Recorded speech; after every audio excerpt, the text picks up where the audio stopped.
Hello everyone, welcome to my channel. आज मैं आप लोगों को बताने जा रहा हूँ चैप्टर 5 अर्थमेटिक प्रोग्रेशन। तो अर्थमेटिक प्रोग्रेशन चैप्टर का नाम है अर्थमेटिक प्रोग्रेशन। इसे शॉर्टकट में एपी भी कहा जाता है। यह जो अर्थमेटिक प्रोग्रेशन लिखा गया है इसको एपी भी बोलते हैं, यानी कि अर्थमेटिक प्रोग्रेशन। तो अर्थमेटिक प्रोग्रेशन को जानने से पहले हमको कुछ इम्पॉर्टेंट टर्म जानना होगा, जिसमें हमको सबसे पहले जानना होगा कि सीक्वेंस क्या होता है। तो आइए देखते हैं सीक्वेंस क्या होता है। तो sequence an arrangement of numbers in a definite order according to some rule is called a sequence. यानी कि संख्याओं का ऐसा अरेंजमेंट, यानी कि नंबर्स का ऐसा अरेंजमेंट जो एक डेफिनिट आर्डर में हो, मतलब कुछ रूल के द्वारा, कुछ विशेष रूल के द्वारा जो संख्याओं का अरेंजमेंट हो, एक डेफिनिट आर्डर में हो, उसी को सीक्वेंस कहते हैं। जैसे देखिए, हम यहाँ पे कुछ एग्जांपल लिए हैं। जैसे यहाँ पे लिखे हैं 1, 2, 3, 4, 5, 6 and so on dot dot. तो यह क्या है? यह एक सीक्वेंस है, क्योंकि यह नंबर्स का अरेंजमेंट है और एक डेफिनिट ऑर्डर में है जो कि कुछ रूल को फॉलो कर रहा है। जैसे क्या हुआ है, 1 में 1 ऐड किए हैं तो 2 आया है, 2 में 1 ऐड किए हैं तो 3 आया, 3 में 1 ऐड किए हैं तो 4 आया, 4 में 1 ऐड किए हैं तो 5, इसी तरीके से। तो यह संख्याओं का ऐसा अरेंजमेंट है जो एक निश्चित रूल के द्वारा, जो कुछ रूल के द्वारा, एक निश्चित रूल के द्वारा डेफिनिट ऑर्डर में लिखा गया है, इसलिए यह एक सीक्वेंस कहलाएगा। इसी तरीके से यहाँ दूसरा एग्जांपल लिए हैं 2, 4, 6, 8, 10। तो ये भी एक सीक्वेंस ही है। अब यह एक सीक्वेंस क्यों है? क्योंकि यह संख्याओं का अरेंजमेंट है लेकिन डेफिनिट ऑर्डर में है। अब कैसे है डेफिनिट ऑर्डर? कुछ रूल के द्वारा। किस तरीके से?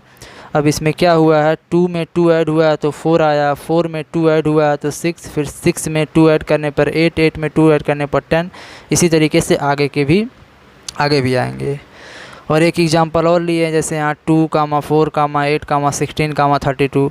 तो भी संख्याओं का अरेंजमेंट है और इसमें एक और डेफिनिट ऑर्डर में है कुछ रूल के द्वारा। अब इसमें रूल क्या लगाया गया है, 2 में 2 का मल्टीप्लाई हुआ है तो 4 आया है, 4 में 2 का मल्टीप्लाई हुआ है तो 8 आया, 8 में 2 का मल्टीप्लाई हुआ है तो 16, 16 में 2 का मल्टीप्लाई। तो इसमें ये जो सम रूल, कुछ रूल की बात किया जा रहा है, तो यही इसमें रूल लग रहा है कि इस संख्या में 2 का मल्टीप्लाई हुआ है तो 4 आया, 4 में 2 का मल्टीप्लाई, और इसमें क्या हुआ है, 2, 2 ऐड करने पर, और इसमें 1, 1 ऐड करने पर। तो यह सम रूल यही यहाँ बोला गया है कि definite order according to some rule. तो इसे ही बोलते हैं सीक्वेंस, यानी कि नंबर्स का ऐसा अरेंजमेंट जो एक डेफिनिट ऑर्डर में हो, कुछ रूल के द्वारा डेफिनिट ऑर्डर में हो, उसी को सीक्वेंस बोलते हैं। अब देखिए सीक्वेंस में अब कुछ और इम्पॉर्टेंट चीज़ जानना है। अब जैसे देखिए यहाँ पे हम जो एग्जांपल लिए हैं, ये एग्जांपल में यह इसे सीक्वेंस का टर्म कहते हैं। जैसे यह 1, 2, 3, 4 ऐसे लिखा गया है, इसको टर्म बोलते हैं। First term, second term, third term, यहाँ भी first term, second term, third term.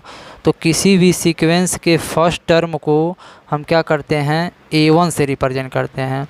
इसी तरीके से अगर उस सीक्वेंस के सेकेंड टर्म को बताना है तो A2 से, और थर्ड टर्म को बताना है तो A3 से।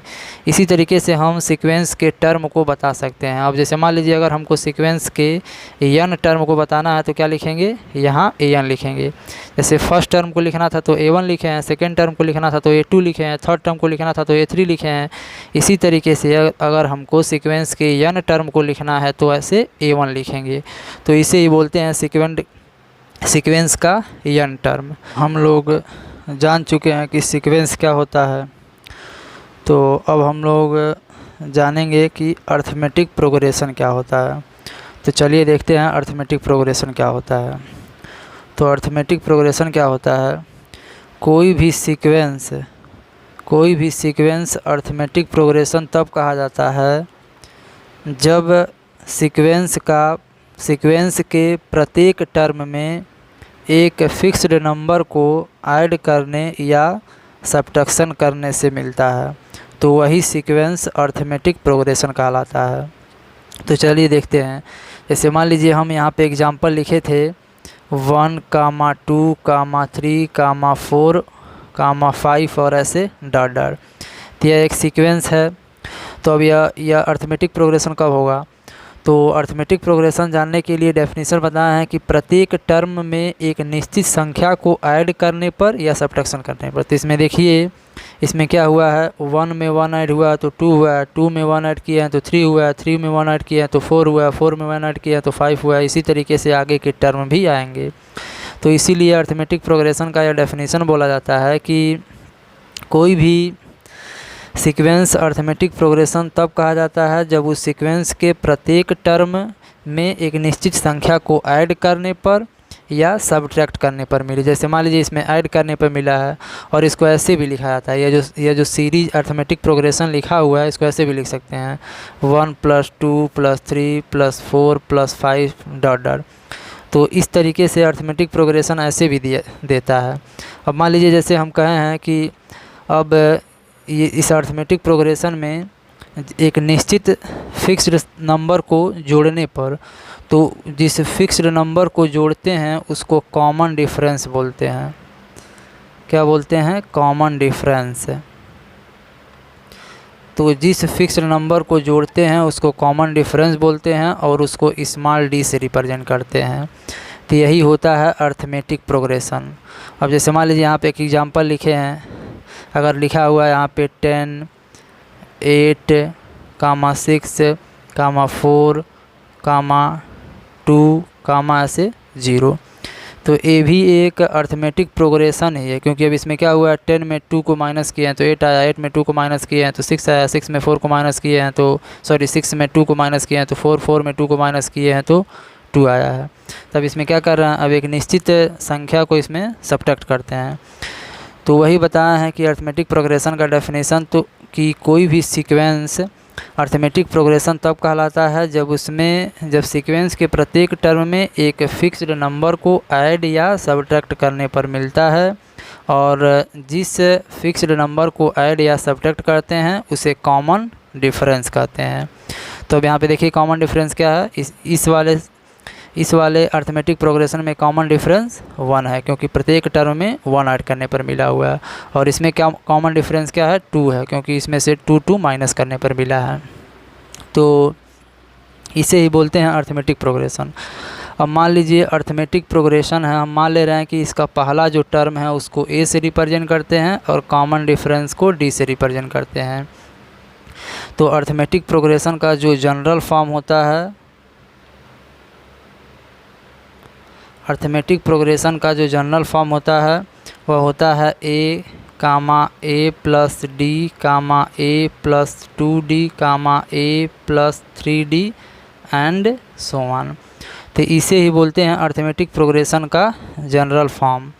तो अब यहाँ पे मान लीजिए अगर हमको अर्थमेटिक प्रोग्रेशन का पहला टर्म लिखना था तो a लिख दिए हैं, दूसरा टर्म लिखना था, सेकेंड टर्म लिखना था तो a + 3d, थर्ड टर्म लिखना था तो a + 2d, फोर्थ टर्म लिखना था तो a + 3d। तो इसी तरीके से अगर हमको सिक्स्थ टर्म लिखना हो, कौन सा टर्म लिखना हो, सिक्स्थ टर्म क्या होगा, तो सिक्स्थ टर्म लिखना तो हो जाएगा a + 5d, यानी कि जो टर्म हमको लिखना रहेगा उससे एक कम यहाँ पे लिखेंगे। जैसे देखिए यहाँ पे तीसरा टर्म लिखना था तो यहाँ पे 2d लिखे हैं, चौथा टर्म लिखना था तो 3d लिखे हैं। इसी तरीके से छठवां टर्म लिखना है, सिक्स्थ टर्म लिखना है तो 5d लिखेंगे। इसी तरीके से अगर अर्थमेटिक प्रोग्रेशन के nth टर्म को लिखना है, nth टर्म ऑफ AP, यानी कि अर्थमेटिक प्रोग्रेशन के nth टर्म को लिखना है तो लिखेंगे a + n - 1 × d। तो यह अर्थमेटिक प्रोग्रेशन का nth टर्म है, a + n - 1 × d। ये क्यों यहाँ n-1 की है, जैसे कि हमको अगर सिक्स्थ लिखना था तो 5 लिख रहे थे, फोर्थ टर्म लिखना था तो यहाँ 3 लिख रहे थे। इसी तरीके से nth टर्म लिखना है तो यहाँ पे क्या हो जाएगा, n-1 × d।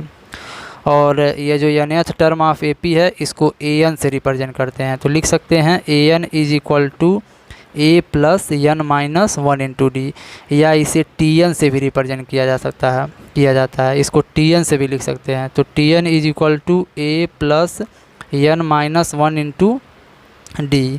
तो इसी को बोलते हैं arithmetic progression.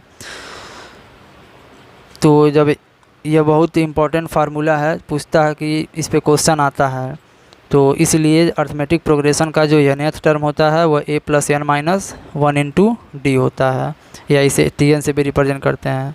Thank you class. आगे और वीडियो को जानने के लिए चैनल को सब्सक्राइब करें और बेल आइकन को प्रेस करें ताकि आने वाले हर वीडियो का नोटिफिकेशन आपको मिल सके।